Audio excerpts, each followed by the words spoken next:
Welcome to a new episode of Inside Marketing Design. This is a show where we take an in-depth look at how marketing design functions within different tech companies. If we haven't met before, then hello, I'm Charlie. I am the marketing design lead at ConvertKit, and I did a whole episode about how marketing design functions at ConvertKit as the first episode in this series, so you can go back and watch or listen to that if you'd like.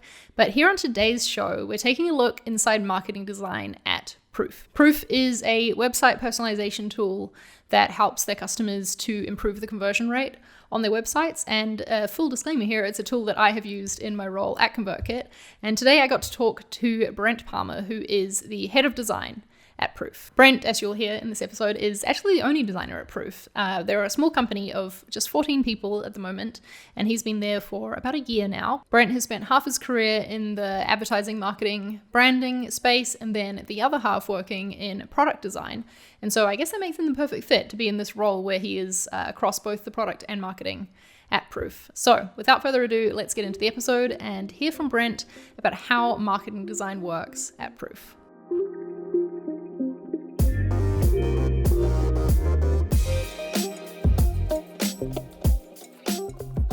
All right, welcome Brent to Inside Marketing Design. Really excited to have you here and to be learning more about how marketing design works at Proof. Thanks, Charlie. Happy to be here. So you are like a little unique in terms of the other people that I'm talking to as part of the series, in that you are not solely a marketing designer. In fact, I don't think, maybe you wouldn't even describe yourself as that. But you do handle the marketing design at Proof, so you are the person to talk to about this. This is accurate. Yeah, tell us a little bit about that and about your role at Proof. Yeah, sure. So I joined Proof in 2019 as the lead designer there. So, we're a small company, 14 people. And so I'm just designing all the things. So, my role stretches from, t-shirts and koozies to everything on the roadmap to a rebrand and the marketing site. So being the only one there, I kind of have to do it all. And what would you say is the general split of your time between product and marketing? I'd say generally kind of where we are right now as a company, like at this very moment, my time is kind of 70% product, 30% marketing. Right. But that flipped, earlier around January 2020 when we were launching Experiences, our core product, and going through a rebrand. That was backwards. So that was about 70% brand and marketing, if not 100% at times. And less on product. Right, so it just depends on what the company needs, right, and the state that the company's in. How do you find that split doing both? How's that been for you, handling both sides of things? So it's a lot about making hard choices and trying to identify what's important. A lot of that has to do with picking and choosing the projects or identifying what I need to be working on and devote my design attention versus what I may need to give a set of tools or a set of kind of guidelines and assets to other people to help kind of build on their own. So I kind of want to automate some of the boring stuff. Yep. We have Austin Distal as the head of marketing, and he is pretty design savvy. So Great. He can kind of get by and do some things on his own. So part of my role is giving him things like style guide, design system, assets, writing style guide, and then he can go off and build things in Webflow and kind of get things done there. Nice. Okay, so you use Webflow for the site. We're going to talk about tools later, but that's interesting to me. Cool. Let's talk about the marketing team at Proof and who makes up the marketing team. Out of those 14 people, how many work on marketing? Yeah, so it's led by Dave Rugemoser, our CEO founder. Austin Distal, he's head of marketing, and I think newly coined director of personalization. Okay. I think. And then we kind of have sales and marketing rolled up together. So okay. The account people also coordinate and work on the same team as marketing. At ConvertKit, when we had sales and marketing combined, we sort of called it a growth team. Would you say they operate as that? Like have team meetings together with the sales and marketing as part of it, or working on similar projects, or do they work kind of separately? Oh, absolutely. They've called it smarketing, which is sales and marketing smushed together. That is so much better than growth team. I like it. So they share, Slack channels, email threads, daily huddles. It's all together. So who do you report to then within the company? Where does your role sit? Yeah, great question. Maybe it's a bit unusual, maybe not, I don't know. But I report to the other co-founder, CTO, actually. Okay. JP. So he, as a technical founder, he's kind of on the engineering side. And is that because, I guess, of the product connection, right? It makes sense for you to be reporting into the CTO. Yeah. I think that's more about product development kind of best practices, and then from that vantage point, helping out the experimentation and kind of how we treat the website as a product. It was important for the marketing side and the product to be a cohesive experience. And Right. so coming from the product out, I guess, was the way they wanted to structure it just in the organization. Yeah, I love that. I personally think of the website that I work on for ConvertKit as its own product as well. Taking users through a journey in that, making it really usable and all that. What are the main things that you, as in your marketing design capacity, which is what I want to focus on because this is inside marketing design. So we'll just focus on that side of your work. What are the things you're responsible for as the design lead at Proof in terms of marketing? Sure. So my job description is really one sentence, kind of own the quality. Oh, I love it. So that encompasses a lot. Specifically, like how is that measured or how do we kind of gauge that? Yeah, I would love to hear about that. I think we may have a unique perspective on how we handle OKRs and metrics. Okay, tell me about it. Sure. Or maybe it's not unique. But we share those OKRs. So the product team has a set of goals and we define those from the grassroots, from the ground up. So everyone kind of pitches their ideas about what kind of metrics and goals we want to hit. The marketing team has a set of goals they want to hit and they kind of huddle together and decide, like, do we want to increase conversions here? Or do we want this marketing campaign to deliver these results? And so we kind of all do this together. So it's pretty collaborative. And when we decide those, then kind of it's all shared across the team. So you don't end up having individual OKRs that relate to those? Everyone's working on the same team OKRs, sounds like. We don't. I mean, we have these small kind of pockets of teams within the 14 people at Proof, and those are our OKRs. So we share them. That is unique. Well, I mean, from what I've heard anyway, that's unique. At ConvertKit, we do OKRs, but we also have our individual ones that talk about how we're going to tie into the team ones. How is your work measured then if you don't have individual metrics or things that you're going by? Do you have performance reviews? Is there formal discussions like that, or is it a lot looser being a small company? We have performance reviews twice a year, and a lot of that is just done over Typeform, so it's super informal. I meet with my manager JP once a week to kind of go over kind of project status, things like that. We use those longer vision, longer horizon, kind of twice a year kind of meetings and one-on-ones to have more career conversations, and that's kind of where we talk about not just from a 1 week focus, but kind of a 3 to 6 month focus. Like, what should we go after as an individual in design? Because we're a business that operates in increasing conversions and everything's measured, we really do try and put some lagging and leading indicators on pretty much everything. So that makes sense. Yeah. So as a marketing designer, a lot of things that I do is talk to customers and get out there with a lot of research. So I do a lot of generative research. So for example, it's part of the rebrand was get into full story and talk to customers. We put a low bar on the amount of research I did, but the output of that was this needs to inform the work that you do and be driven by kind of how our customers and visitors are using the website. That makes sense. So they're all tying together, right? You're not doing research just to check a box and say you've done research. It's feeding into something else. Yeah. Yeah. Let's talk about more of the things that make up your role, because you mentioned, and I wrote it down as soon as you said it, because I was like, oh, that's interesting. You mentioned giving the head of marketing a writing guide. So it sounds like you do a lot of things that aren't just design at Proof. And I don't want to get you to sit here and name them all, but can you give me a rough overview of the types of output and the types of work that you do? Oh, sure. Well, I would start by saying that one of the Proof core values is be scrappy. Cool.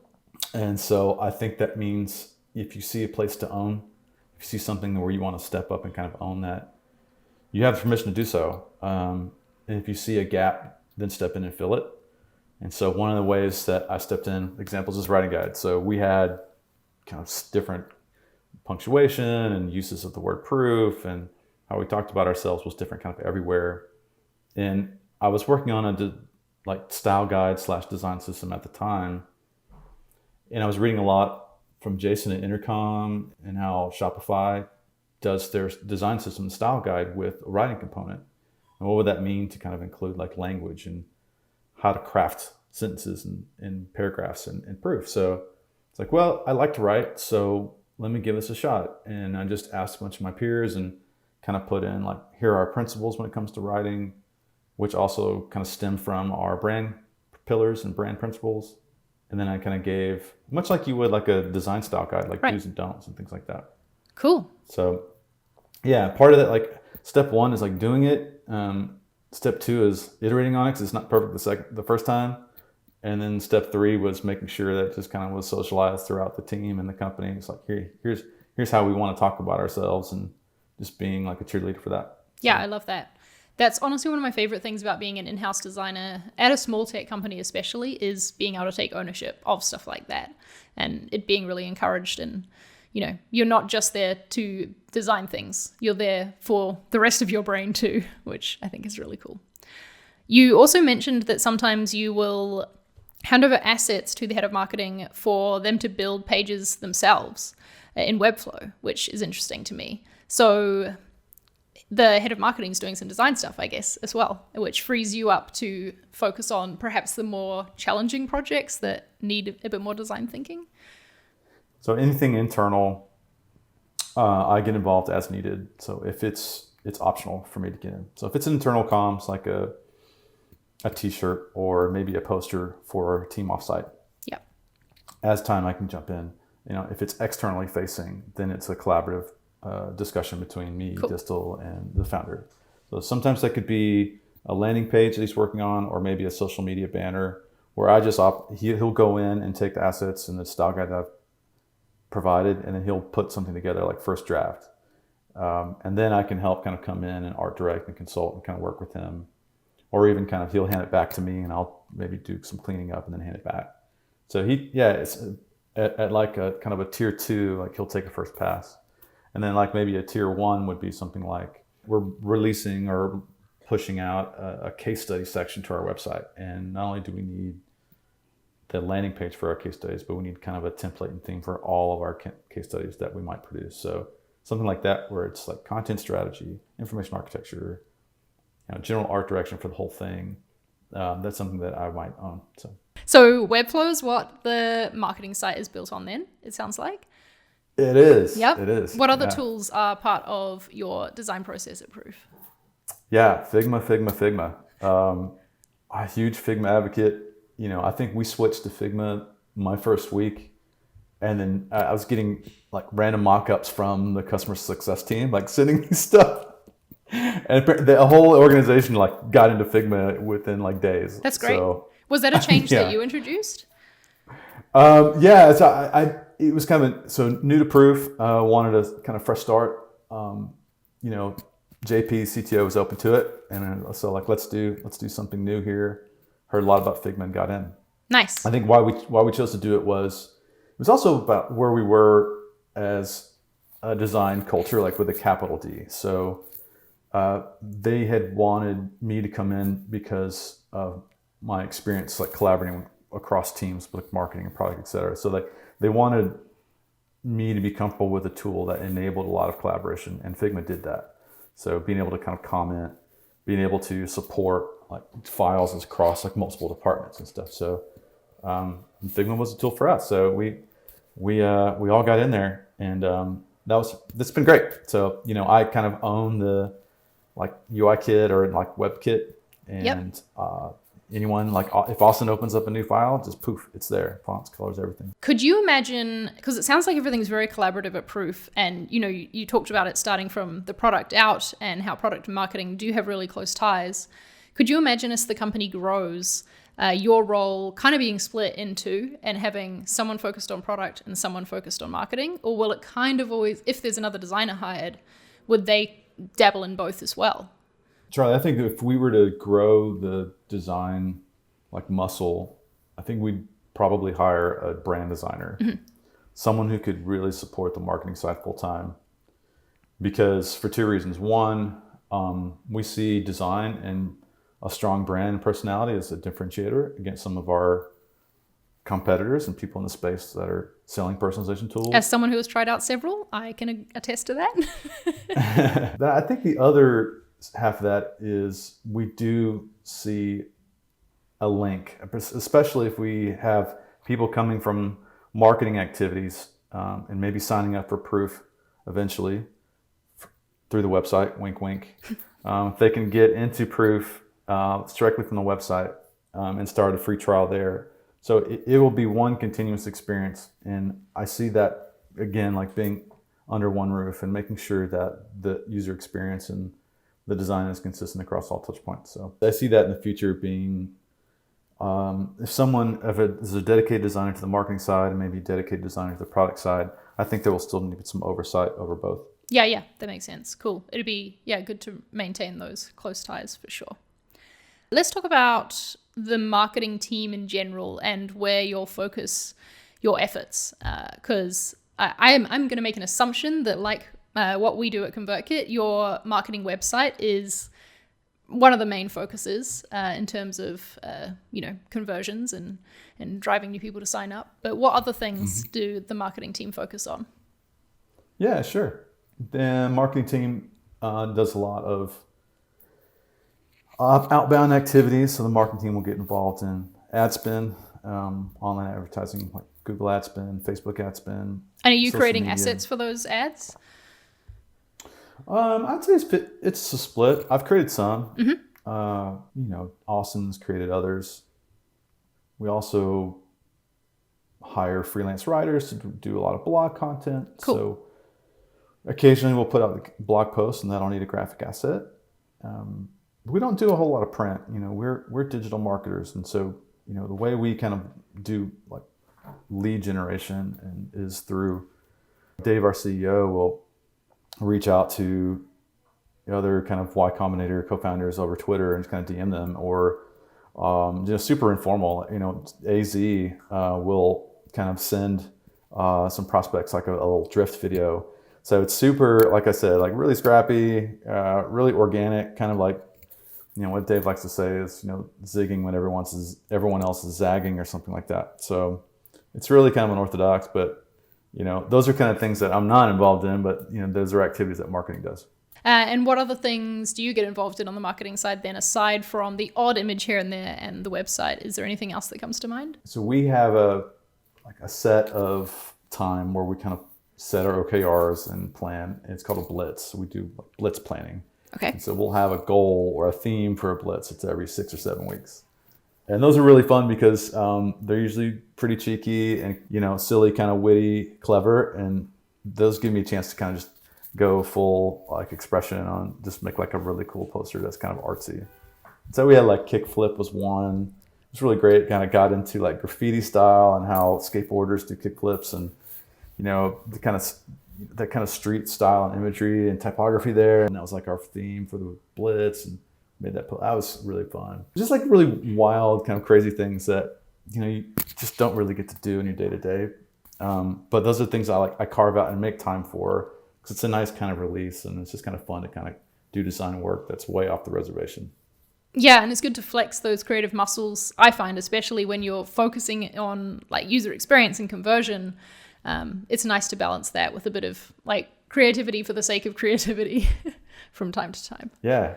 Yeah, and it's for proof. It's not like it's great. I get to go in and make a crazy looking koozie, or I'll make time for that. So yeah, that's awesome. Let's get into talking about project work and your process more, because this is like, I'm a big nerd. This stuff really interests me. So let's imagine that you're starting on a new project for the marketing team. Maybe it's a landing page for the website or the rebrand or something like that. Where does that project come from? Is it a brief that's given to you? Is it just like a comment? Someone is like, hey, we need this, and you go off and do it. Tell me about how it starts.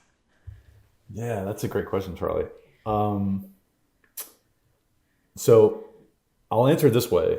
Okay. And so our tool Experiences kind of gives marketers like Dave and Distal kind of flexibility to make changes and run experiments without engineering and design, sometimes design help. My job is to give Dave and Distal the kind of framework to run experiments. So when they've set something up within Proof to make changes to their website, they can do all that visually without my help. Mm-hmm. So there's that kind of responsibility, whereas, they pull me in and help to kind of craft an experiment, not necessarily so much to create a graphic or an image or content for that site. And then, the other piece of that is, if it's a longer, more kind of larger product, like, there's a video being made, or if there's a new section of the website, it may start off with like a Notion doc. So we try and set a brief.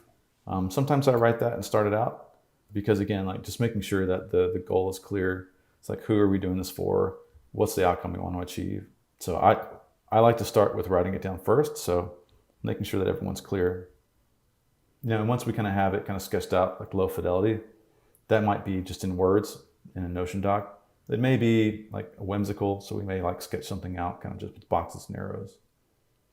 But I'm not jumping straight into Figma design, just because Austin and Dave and others kind of need to see. It's important for them to kind of sign off on where the project is going before like getting in and doing the visual design. Yeah. Which is kind of I don't know, actually it's funny. Sometimes that works, but sometimes I find that they kind of need to see it as well. I think that happens sometimes, that we can only get so far with wireframes and, plans before, like, I don't know, sometimes it just doesn't click until you see it looking more like an actual design.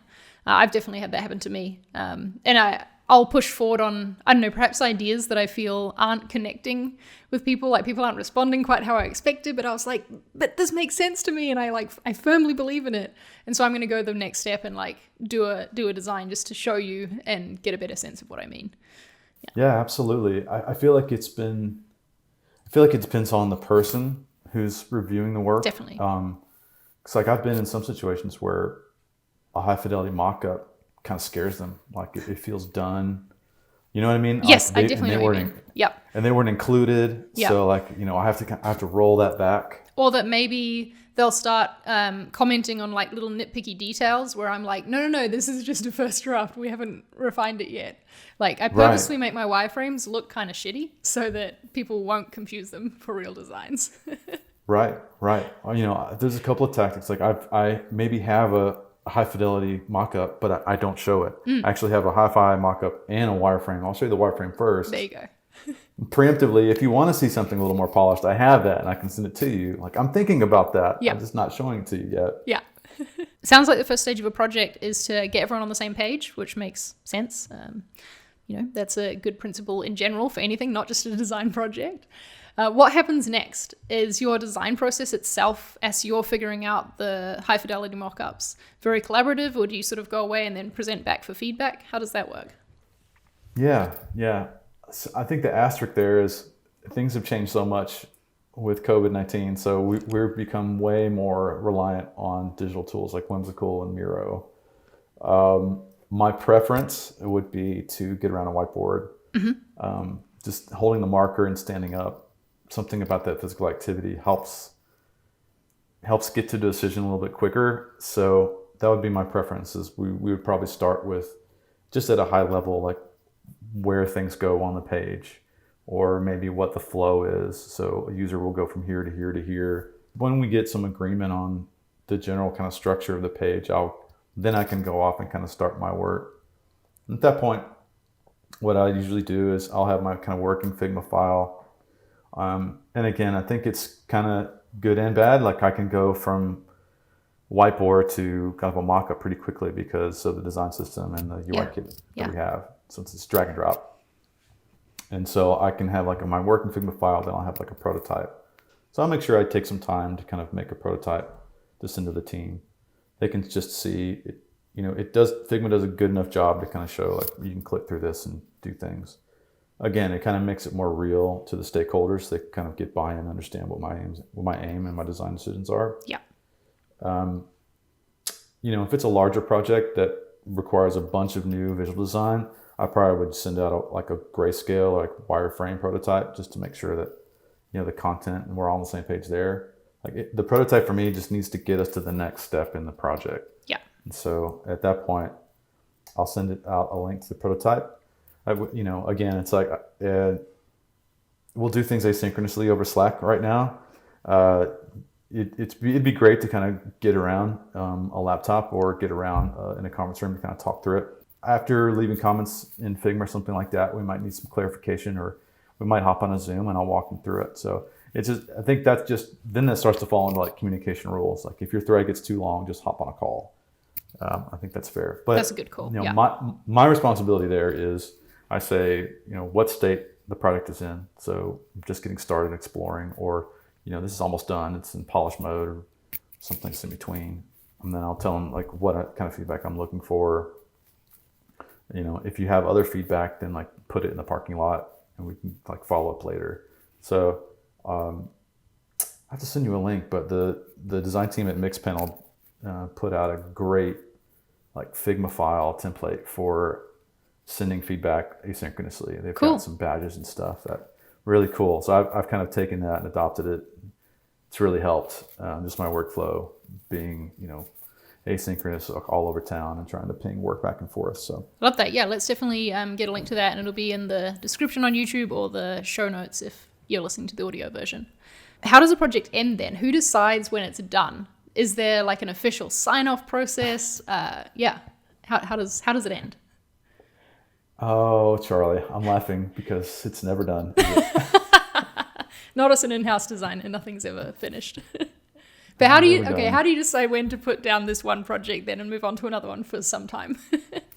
Yeah, fair enough. I think when it goes live, that's when I can kind of step back, and as a team we can step back and just see the results. And like before we pick up a V2 or make changes to it, you know, we're building these things to, again, like the principles we're applying to the site. Like Proof is an experimentation tool, so Proof runs a lot of experiments, and that's just what we do. We're going to build pages and run experiments to see what we can learn and find out. And so before we even kind of get back to doing any second round, we'll see how the results are coming in and then make improvements based on behavior. So what's been the most interesting experiment result? Something perhaps that you didn't expect to work as well as it did?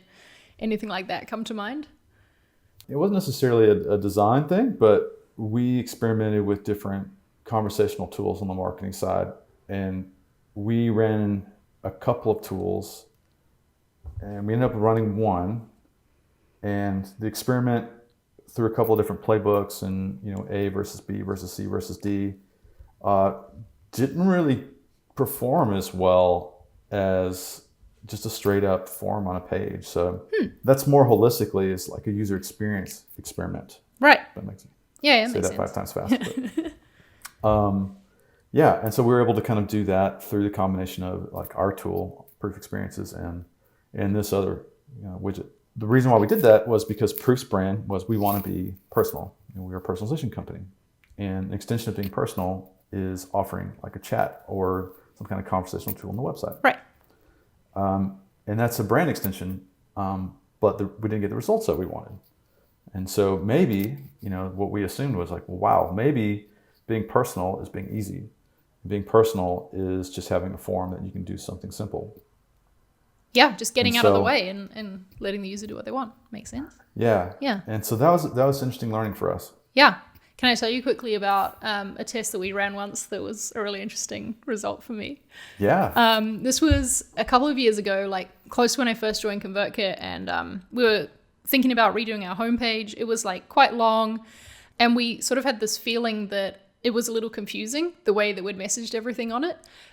We had a data analyst on the team running tests at the time who had sort of come up against this research. And so we tested just chopping everything off the homepage, just having the header and the footer. So there was just like an image with a headline and a button and a footer. And it performed better than the long homepage with us trying to explain the information and things like that. That was a funny moment where I was just like, what am I doing with my life? You know, if all we need to do is put a header, then boom, we're done. Luckily, the story has a happy ending in that then I did do a full redesign of the homepage that we tested against that like short one, and it won out by far. So, you know, it was the type of content we had on it, not the fact that there was content on it that was the problem, if that makes sense. Yeah, I think that's the advantage of a designer, right? Mm-hmm. We're curious and we can tinker. Yeah. And so, you know, back to your original question, is it done? You know, we can continue to run we continue to try different things like versions of a homepage or how we get people to sign up for a free trial at Proof. Like those things can always be evolved and we can work and because people change, and personas and visitors change their behavior. Absolutely. A year from now, they may want to talk to someone over a chatbot, but right now at this very moment, they're more content to kind of fill out a form. So, and that's why we got to keep retesting stuff, right? So that we don't let our assumptions from a year ago apply to now because things change. So we've talked about the fact that at Proof you obviously measure a lot of things because that's what you're all about. Are you very close to that data? Like, will you be digging in and investigating it yourself, or is it kind of like a report that someone puts out and like how this is how this project done? How close are you to the data? I get pretty close to the data. So I guess maybe a bit unusual in the sense that I can write a little bit of SQL. I can get into like amplitude or mode or something like that and kind of run a query. I think that just has to do with like my background working with data tools, but yeah, thankfully everyone in the company has access to things like Google Analytics and Amplitude, Full Story, on and on and on. But we can get in there. We're tooled up. We're instrumented, and we can jump in. So if I'm curious, I have kind of the wherewithal to kind of get in, answer some questions myself. But we also have Smarketing has a dashboard for their key metrics. So they have that up on a big TV that's just kind of in the office. Right. When everyone else is in the office, that is. Right. Right now it's just the TV by itself. Yeah. Yeah, exactly. Okay. Let's talk about some of the harder stuff. So what are some of the main obstacles that you face in your role? Like, what are some of the challenges that you come across? I think it's still a challenge to try and bridge the gap between what we're doing on the website from a design side and trying to make that jive with what we're doing in the app. So I think there'll always be this tension of like brand expression versus utility, and it needs to, in the flat-footedness of the app, and it needs to be super usable, and then there's a little more personality and flair on the brand side. So I think that's a challenge when it comes to like colors and like tone of voice.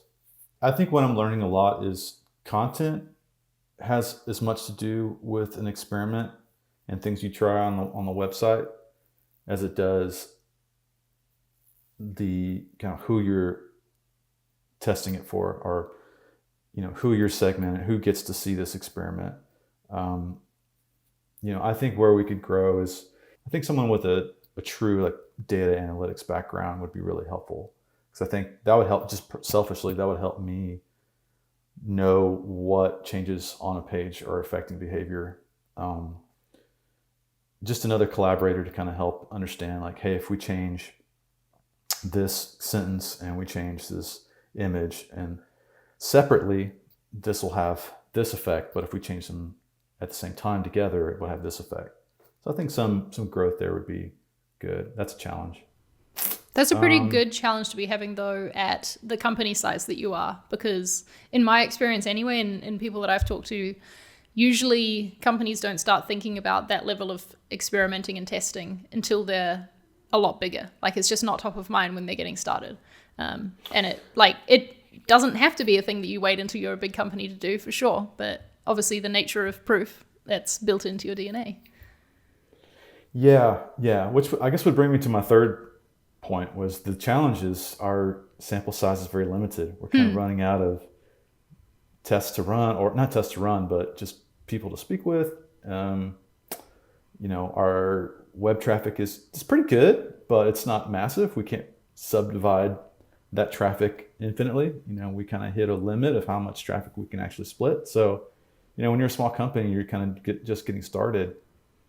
Unless you have like, Airbnb type traffic coming to your website, it kind of limits what you can do, both from a quantitative side and a qualitative side. So, yeah, I've found that with ConvertKit as well. There's often tests will run and we just don't get the traffic that we need to be statistically significant, because we've like been testing this small like little niche thing on this page, and nowadays we tend to just run tests on our highest traffic pages because we know we're never going to reach good results on the less visited ones. Yeah, it's tough. Yeah, which that's a balance, right? Because now we're back to the brand expression piece, and we need to, having like a point of view on how this should be, as opposed to like proposing a couple or 3 or 4 options and just kind of letting the market kind of decide. So yeah, when it's a balance, and I find that just a real challenge is to be, as a brand designer, marketing designer, what should we be versus what works. Yep. And it's always going to be a balance, and at some point you got to make compromises, right? Or make the hard choice. Make the choice that doesn't actually make sense according to the data, because it's best for the brand. Yeah. Okay, let's end on a high and talk about what some of your favorite parts of your job are. What do you love about what you do? Oh, yeah. Well, I love talking to users, and I love talking to customers. I love just getting feedback from people who actually use the stuff. And it's just a joy and a delight to see people interact with the website or design and have it change their behavior and have it make a difference in kind of how they're working and how they're kind of experiencing proof. So yeah, it's really rewarding. Enjoy that piece. Cool. Yeah. Love it. All right. Well, thank you for being on the show, Brent. Where should people go if they want to follow you online? Is there anything you want to pitch to the people right now? No, nothing cooking at the moment, but you can definitely hit me up on Twitter, of course, Brent Palmer, at Brent Palmer. And you can also ping me at brentpalmer.me. And use proof.com. Come visit me. That's great. Yeah, got to get in the pitch for proof in there. All right. Thanks for being here, Brent. Thanks, Charlie. Well, I hope you enjoyed listening to that conversation that I had with Brent as much as I enjoyed doing the actual conversing part. It's really interesting to me, and obviously makes perfect sense, how their focus as a product, as a company, it then applies to their marketing team. They're using their own product, right? They're testing things, taking that view of experimentation, which I think is great to see. And probably would have been surprised if I hadn't heard Brent talk about that in this episode. I hope that was interesting for you to hear about, especially if you're at a company that isn't doing a lot of experimenting or testing right now. Maybe now that's something you want to try after hearing Brent talk about it in this episode and how it's benefited Proof. If you enjoyed this episode, something I'd really appreciate you doing is heading on over to Apple Podcasts and leaving a review for the show, because in case you didn't know, this is both a video and an audio show, so you can find it on YouTube, on my channel, Charlie Marie TV, or in whatever podcasting app you use. Just search for Inside Marketing Design, or head to insidemarketingdesign.co to see all of the episodes that have been out so far, and there will be more to come, I promise you that. Thanks for being here, thanks for tuning in, and I will see you next time for another nerdy deep dive into how marketing design works at another tech company next week.